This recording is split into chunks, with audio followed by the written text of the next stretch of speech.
Hello बच्चों, आप सभी का बहुत बहुत स्वागत है इस वर्चुअल क्लासरूम में।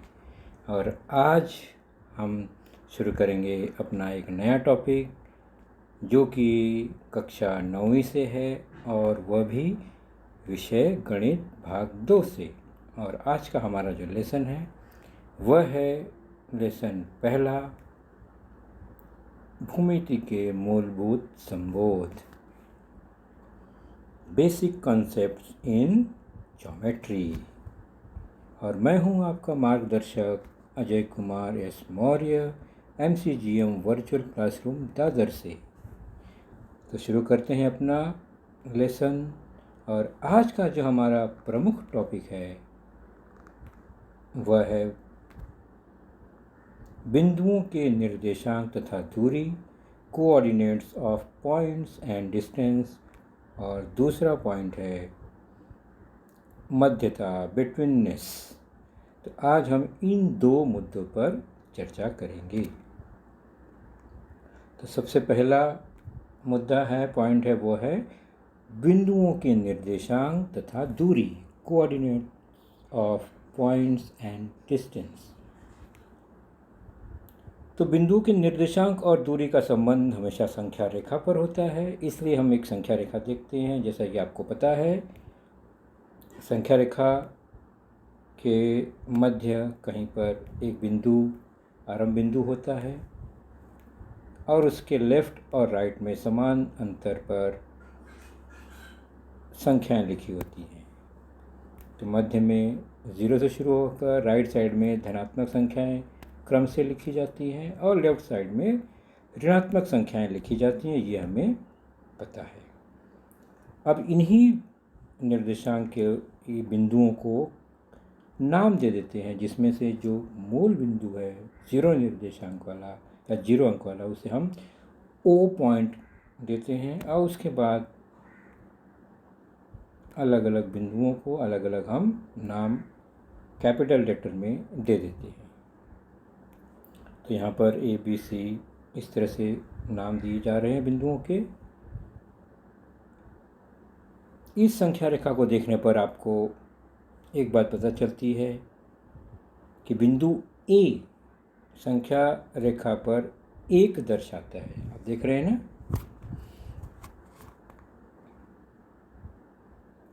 तो बिंदु A का निर्देशांक 1 है, हम ऐसा कहते हैं। तो निर्देशांक यानी 1 को निर्देश करने वाला अंक 1 है।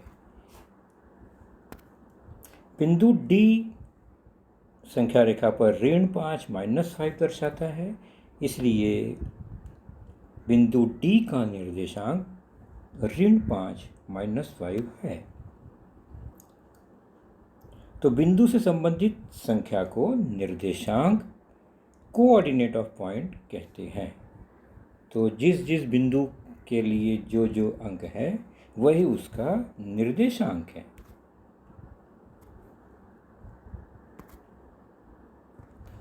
अब संख्या रेखा पर बिंदुओं के बीच की दूरी को जानेंगे, डिस्टेंस को समझेंगे और कैसे ज्ञात किया जाता है। तो जैसे कि ये संख्या रेखा है, आपने जाना मूल बिंदु, राइट साइड में धनात्मक संख्याएं क्रम से, और लेफ्ट साइड में ऋणात्मक संख्याएं हैं। और प्रत्येक निर्देशांक के बीच की दूरी को डिस्टेंस या दूरी कहते हैं, अंतर को दूरी कहते हैं। जैसे कि एक बिंदु O है और ये बिंदु A है, तो O और A के बीच में 1 अंक है, तो वो उसकी दूरी कहलाती है। O से B के बीच में यहाँ पर 3 इकाई अंतर है, तो इसकी दूरी 3 होगी। इसी तरह भिन्न भिन्न बिंदुओं के बीच के अंतर को उसकी दूरी कहते हैं। और उसको निकालने का तरीका क्या है, कैसे ज्ञात करेंगे दो बिंदुओं के बीच की दूरी। मान लीजिए बिंदु B और बिंदु D के बीच की दूरी ज्ञात करनी है, तो B का निर्देशांक -3 और D का निर्देशांक -5 है। तो निर्देशांक निकालने के लिए छोटे और बड़े निर्देशांक को पहचानना है, और यहाँ पर देख रहे हैं कि -3 बड़ा है -5 से, तो -3 बड़ा निर्देशांक है। तो डिस्टेंस BD अर्थात बिंदु B और D के बीच की दूरी को निकालने के लिए बड़े निर्देशांक में से छोटा निर्देशांक घटा देते हैं, -3 -5, और इसको हल करेंगे तो हमें प्राप्त होगा 2। तो डिस्टेंस BD अर्थात B और D के बीच की दूरी वह 2 है। ध्यान रखो बच्चों, BD लिखते समय, डिस्टेंस BD लिखते समय दोनों बिंदुओं के बीच में कॉमा का निशान होता है। उसी तरह बिंदु C और O के बीच की दूरी निकालना है तो कैसे करेंगे, सेम वही प्रोसीजर। C का निर्देशांक -4 है, धनात्मक, और O का निर्देशांक 0 है और 4 बड़ा है 0 से।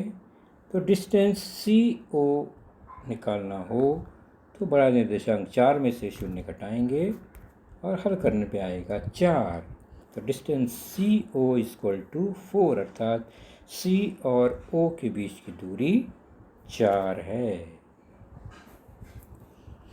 तो डिस्टेंस जो होता है वह अंत बिंदुओं के बीच की लंबाई होती है, यानी उस रेखाखंड की लंबाई अंत बिंदुओं के से दर्शाते हैं। तो डिस्टेंस BD को लेंथ BD कहते हैं।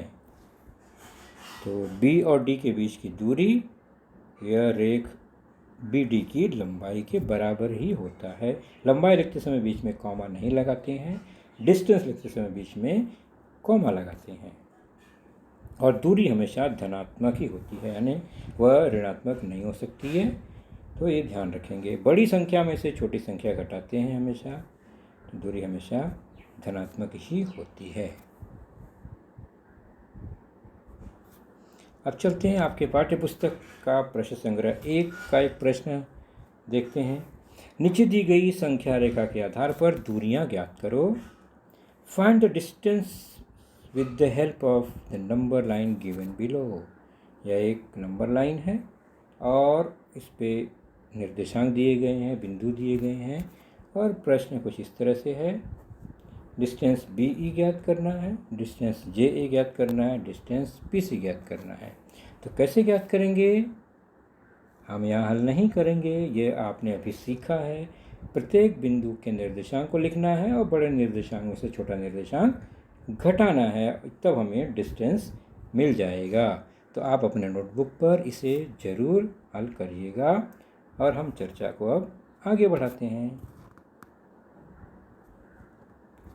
प्रश्न संग्रह 1.1 का ही एक प्रश्न है जो यहाँ पर अब हम हल करेंगे। बिंदु A का निर्देशांक x और बिंदु B का निर्देशांक y है, तो निम्नलिखित प्रश्नों में डिस्टेंस AB ज्ञात कीजिए। अब x और y निर्देशांक है उसके क्रमशः, और x और y के मान अलग से दिए गए हैं हर प्रश्न में। तो हम शुरू करते हैं, तीसरे प्रश्न को देखते हैं। हल है, बिंदु A का निर्देशांक x और x बराबर -3 है। तीसरे प्रश्न में बिंदु B का निर्देशांक y और y बराबर 7 है। तो इस प्रकार जो बड़ा निर्देशांक है 7 वह है, और छोटा निर्देशांक है -3। तो A और B के बीच की दूरी डिस्टेंस AB = 7 - -3, और इसको हल करेंगे तो हमें प्राप्त होगा 10। तो डिस्टेंस AB = 10। तो बिंदु A और B के बीच की दूरी 10 है। अब चलते हैं हमारा दूसरा टॉपिक, मध्यता, बिटवीननेस। यदि ABC 3 एक रेखीय भिन्न बिंदु है, यानी 3 बिंदु हैं जो कि एक रेखीय हैं, तो आप क्या निर्धारित कर सकते हैं कि कौन सा बिंदु कहाँ होगा। मान लीजिए ABC ये 3 बिंदु हैं, एक रेखीय हैं। इसको चेक करते हैं किसी संख्या रेखा पर, क्योंकि वह एक रेखीय यानी एक रेखा पर ही होंगी। तीनों बिंदु को समावेश करने वाली एक रेखा होगी। तो इसके कंडीशन हो सकते हैं कि बिंदु ए जो है वो बी और सी के बीच में हो सकता है, ये पहली स्थिति है। क्या दूसरी स्थिति भी हो सकती है? जरूर हो सकती है। बिंदु बी भी बीच में हो सकता है ए और सी के। तो दूसरी स्थिति मिली हमें। और कोई स्थिति प्राप्त होगी क्या? जरूर होगी। बिंदु सी भी बीच में हो सकता है। किसके किसके? ए और बी के। तो हमें यहाँ पर तीन स्थितियाँ प्राप्त होती हैं। बिंदु ए बिंदु बी और सी के मध्य में है, बिंदु बी बिंदु ए और सी के मध्य में है, और बिंदु सी बिंदु ए और बी के मध्य में है। ये तीन बातें हमें प्राप्त होती है।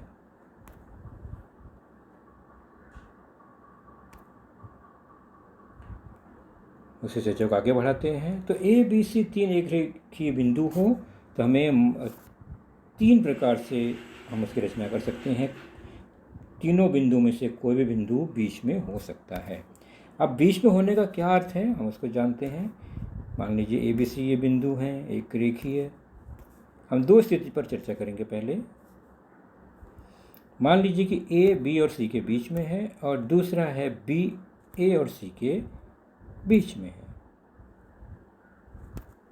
तो हम क्या समझते हैं इसको कि बिंदु ए बिंदु बी और सी के मध्य में है और यहाँ पर बिंदु बी बिंदु ए और सी के मध्य में है। तो पहली स्थिति में डिस्टेंस ए बी यानी पहली छोटी दूरी ए बी धन दूसरी छोटी दूरी ए सी, ये मिलाकर बड़ी दूरी के बराबर होगा। Distance A B plus distance A C is equal to distance B C. तो यहाँ पर क्या होगा? छोटी दूरी ए बी धन छोटी दूरी बी सी, ये बराबर होगा बड़ी दूरी ए सी के। डिस्टेंस ए बी धन डिस्टेंस बी सी बराबर डिस्टेंस ए सी। तो जब दो छोटी दूरी बड़ी दूरी के बराबर होगा तब भी हम कह सकते हैं कि ये जो रेखाखंड है बिंदु हैं वो एक रेखीय हैं और जो बड़ी दूरी है उसके ही निर्देशांक जो हैं वो अंत में होंगे और तीसरा बिंदु बीच में होगा। तो मध्यता के रूप में इसे लिखना हो तो हम बी डैश ए डैश सी दर्शाते हैं। इसका मतलब बिंदु ए बी और सी के मध्य में कहीं पर है और यहाँ पर मध्यता बनेगी ए बी सी अर्थात बिंदु बी ए और सी के मध्य में कहीं ना कहीं है।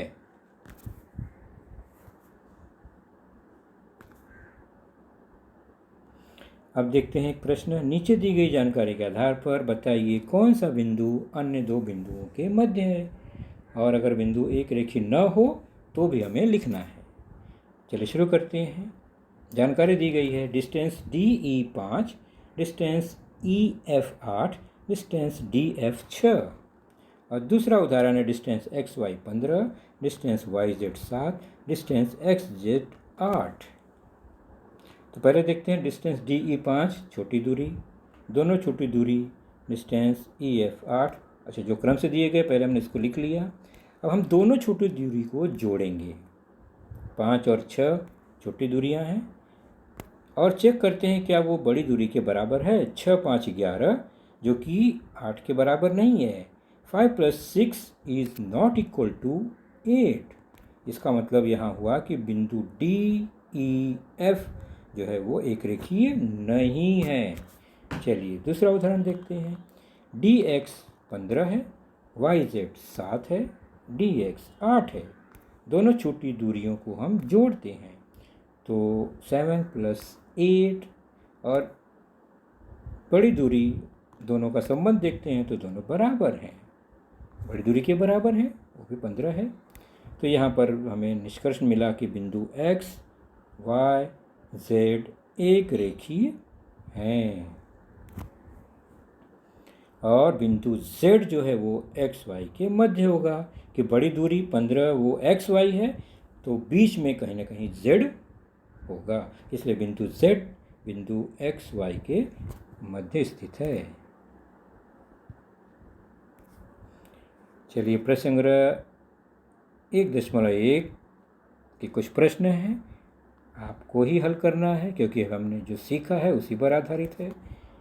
तो दी गई जानकारी के आधार पर बताना है कौन सा बिंदु अन्य दो बिंदुओं के मध्य है। अभी हमने यह देखा। और अगर एक रेखी न हो तो ऐसा लिखिए। प्रश्न दूसरा और प्रश्न तीसरा आपके पुस्तक का ही है ये, तो इसे आप पढ़ेंगे ध्यान से और पिछले हमने जो सीखा अभी उसी आधार पर इसको हल करेंगे। तो बच्चों, आज का लेसन यही समाप्त हुआ। अपना ख्याल रखिए। Good bye, take care, thank you.